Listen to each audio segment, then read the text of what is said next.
I want to ask you a question right out of the gate today. Like, really think about your own life for a second.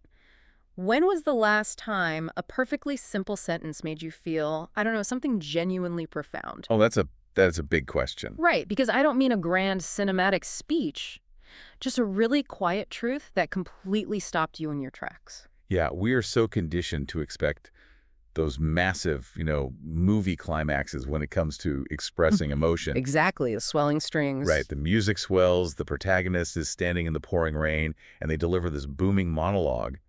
And the point is unmistakably made. We subconsciously internalize that tangible proof of love requires, well, a grand production. A huge production. Yeah. But then you look at how we actually experience connection on, say, a random Tuesday morning while you're just making coffee.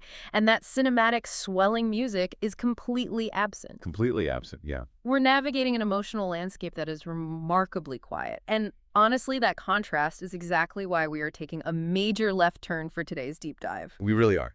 Usually, you and I are digging through dense scientific research, unpacking complex historical events, or, analyzing the latest shifts in technology. But today, our entire stack of sources for you is centered around a 30-page children's picture book. Yep, 30 pages. It's called I Love You to the Moon and Back by Amelia Hepworth. And our mission today is to uncover this really fascinating mystery. How does a physical object with incredibly simple words and literally zero plot function as a masterclass in unforgettable communication? Yeah, and just to establish a baseline for you as we dive into this, physically speaking, this is an extraordinarily popular bedtime story. But the sources we reviewed demand an immediate reframing of what this book actually is in practice. Right, it's not just a distraction. No, not at all. This isn't just a distraction for toddlers. It operates as a highly calibrated psychological tool. It's for parents, families, or anyone really who needs a vehicle to express unconditional love. That constant reassurance. Exactly. The kind of baseline, constant reassurance that just doesn't require complex justification or, demand anything in return. So, to understand why this book resonates so deeply, we have to start by looking at what the author intentionally leaves out.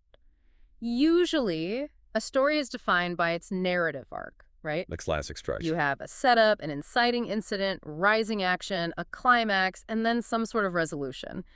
But the sources highlight that this book is defined by its total lack of all of those things. It's completely devoid of them. Yeah, it relies on the power of what they call the anti-plot. And the mechanics of the anti-plot are fascinating when you look at cognitive load. Hmm. In a standard narrative, the brain is constantly burning energy trying to predict what happens next. Whoa, sure. Who is the bad guy? What's behind that door? Exactly. It's called predictive processing.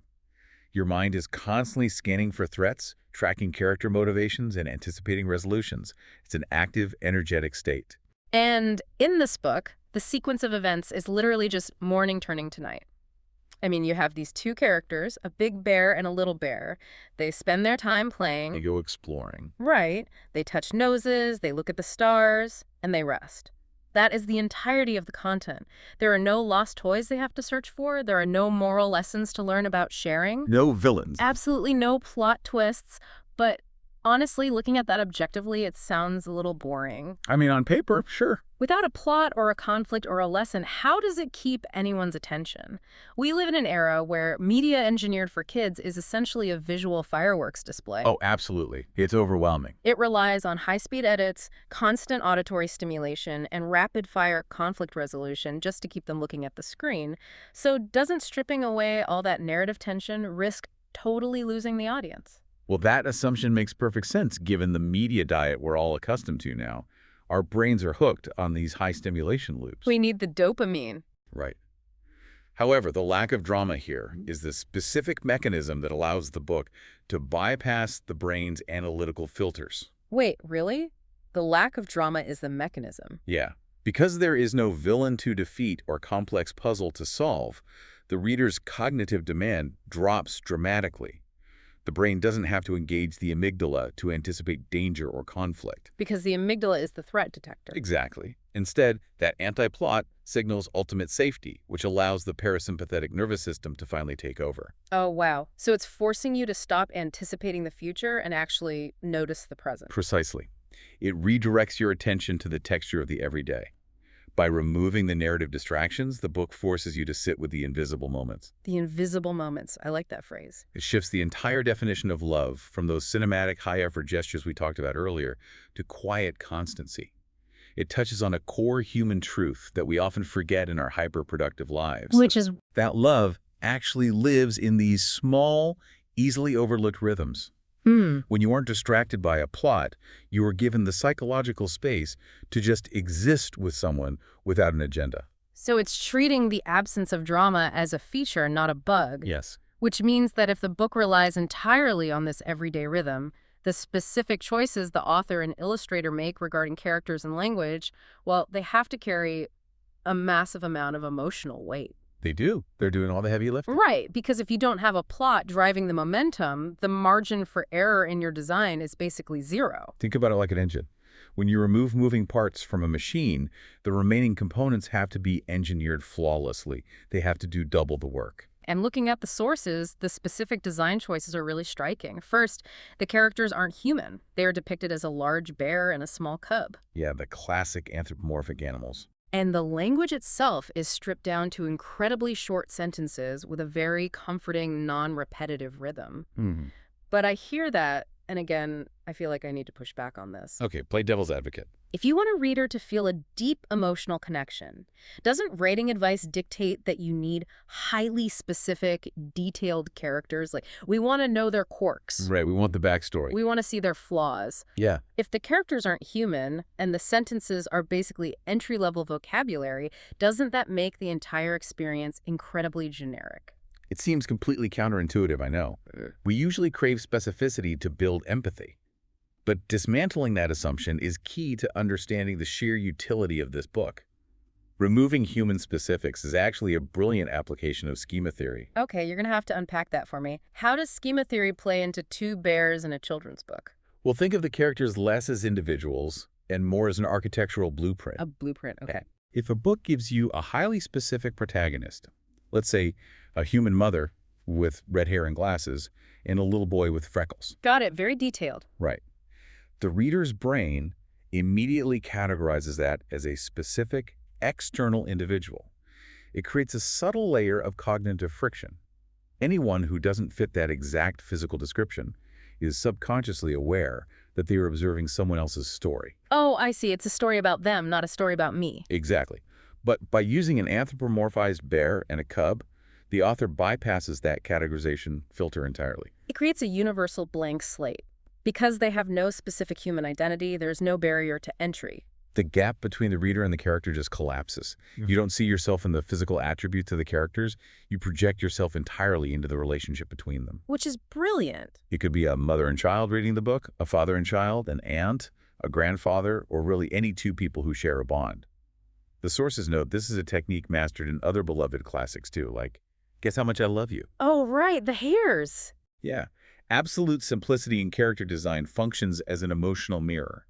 It provides the structural integrity of the feeling, but the reader supplies all the specific furnishings from their own life. That is fascinating. It's like the story gives you the scaffolding, and you bring your own specific real-world love to fill it in. That's a great way to put it. And that explains why the language has to be so bare bones, too. Because if the words were overly poetic or flowery, it would impose a specific personality onto that blank slate. Exactly. Complex metaphors would intellectualize the experience. The language needs to operate at an accessible, almost primal level so it doesn't feel scripted. It has to feel like something you would actually say. Right. Lines like the title itself, I Love You to the Moon and Back, they succeed specifically because they lack nuance. They are so fundamental that they jump off the page and become a permanent cognitive anchor for the reader. Which is demonstrably true. I mean, I love you to the moon and back has become a ubiquitous phrase in our culture. People use it constantly, completely independent of the book. Yes, you see it on coffee mugs, T-shirts, everywhere. It's almost as if the book recognized that human beings often struggle with emotional articulation, so it provided a universal script. It hands people a highly effective shorthand for profound emotion. It gives you permission to state something massive in the simplest terms possible. Which has to be a relief. It is incredibly relieving for both the speaker and the listener. So if we pull back and look at how this all functions in reality, we understand the mechanics of the anti-plot lowering cognitive load. We see how the blueprint characters allow for total projection Yeah. and how the simple language provides an emotional script.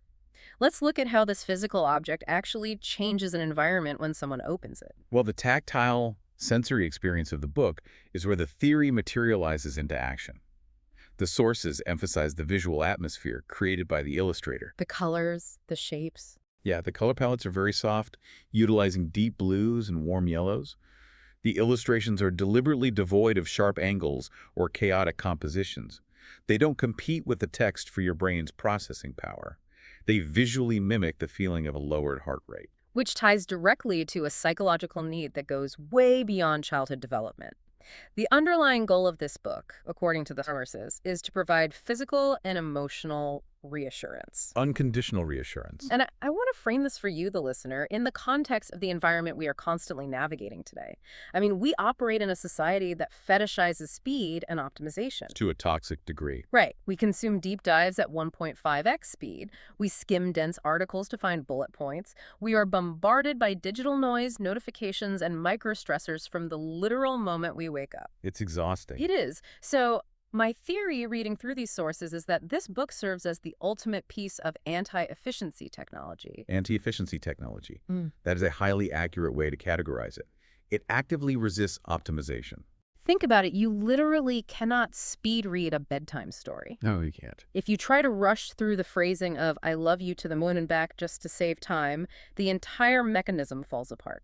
The gentle repeating rhythm we talked about acts as a physiological speed bump. It forces you to slow down. By its very design, this physical object forces you to sit down in one place, slow your breathing to match the text, and turn the pages at a dictated glacial pace. It mandates stillness. And that mandated stillness triggers a biological cascade. Let's look at the mechanism of reading out loud. When you read this specific book aloud, you are forced to regulate your breath to match the phrasing. You can't just gasp for air in the middle of a sentence. Right. This longer, structured exhalation actually stimulates the vagus nerve that directly signals the parasympathetic nervous system we mentioned earlier to lower your heart rate. So you're literally calming your body down just by speaking the words. Exactly. And because the adult and child are sitting closely, sharing the same focal point, they experience what psychologists call co-regulation. Co-regulation. Yeah. The calm breathing of the adult physically syncs with the breathing of the child. Wow. So the book is not just a narrative you are passively consuming. It is an interactive tool for physiological regulation and routine building. And routine is how the brain encodes safety. When this book is utilized as a recurring interaction, it physically manifests its core message.